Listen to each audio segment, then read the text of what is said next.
घटक होता।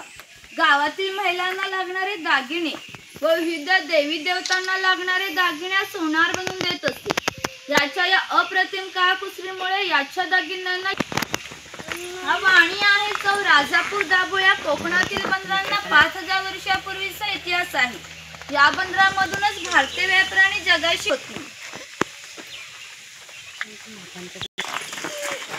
हा सुतार आहे। कोकणातील 12 बोलचाल दाखवताना जे अधिक कौशल्याने आहे तिथे दाखवले आहे त्यापैकी सुतार आहे। सुताराचे खरे काम हस्तकौशल्याच्या वस्तू तुम्हाला आमच्या हस्तकला विक्री केंद्रात पाहायला मिळतील।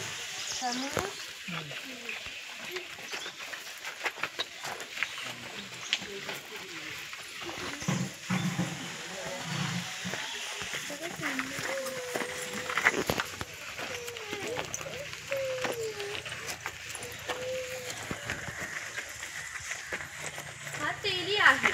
आम्ही कोकणी माणसं आमच्या जेवणात खोबऱ्याचे तेल आणि तेली त्याच्या देतात तेल पाडून देत असते।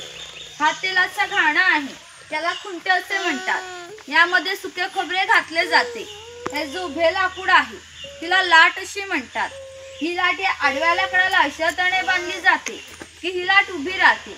ह्या आडव्या लाकडावर दगड ठेवून स्वतः तिल्यावर बसतो आणि सर्व वजन घेऊन बैल गोल फिरवला जातो जेणेकरून आतील खोबरे रगडून त्याचे तेल निघते। जर हे तेल भरून काढायचे असेल तर सर्वप्रथम जोखडाचा बैल सोडायचा। जोखड बाजूला केली जाते। हे आडवे लाकूड बाजूला करून लाट बाजूला केली जाते व आतील तेल भरून काढले जाते। पुन्हा नवीन तेल पाडायचे असेल तर पुन्हा क्रमवार जोडून नवीन तेल पाडले जाते।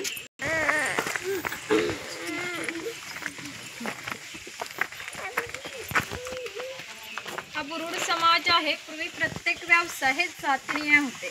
व्यवसाय निवडीचे स्वातंत्र्य नव्हते। प्रत्येकाला आपल्या जातीचाच व्यवसाय करावा लागत असे। बांबूच्या वस्तू बनवण्याचे काम हा बुरुड करीत असते। हे सूप आहे। ही फुलांची परडी आहे। ही रोवळे हिचा वापर धान्य धुण्यासाठी किंवा आजही धार्मिक कार्यामध्ये केला जातो। जेव्हा आपल्याकडे शुभ कार्य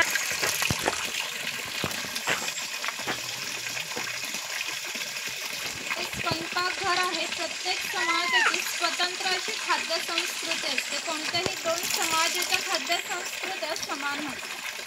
कोकणी माणसांची इकडे मावरा बाजार दाखवला।